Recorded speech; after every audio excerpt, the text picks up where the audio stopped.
ഈശോമിശിഹായെ സ്തുതിയായിരിക്കട്ടെ. നമുക്കിഷ്ടമുള്ളവർക്ക് വേണ്ടി നമ്മൾ ഒത്തിരി കാര്യങ്ങൾ ചെയ്യാറും ശ്രദ്ധിക്കാറുമില്ലേ? ഈശോയ്ക്ക് വേണ്ടിയും നമ്മൾ അങ്ങനെ ചെയ്യാറില്ലേ?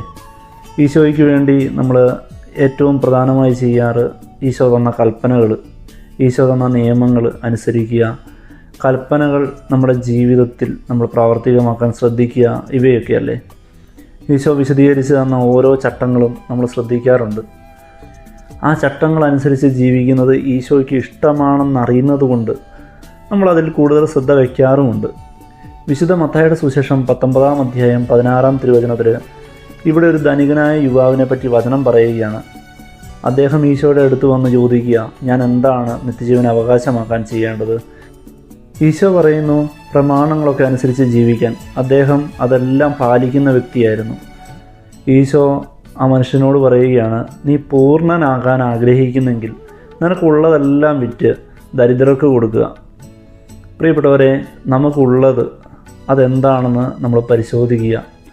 അത് കുറവാണെങ്കിൽ ഉപേക്ഷിക്കുക, നിറവാണെങ്കിൽ മറ്റുള്ളവർക്ക് കൊടുക്കുക. അങ്ങനെ നമുക്ക് പൂർണ്ണതയിൽ ഈശോയെ സ്വീകരിക്കാം. Praise the Lord. ഹല്ലേലൂയ.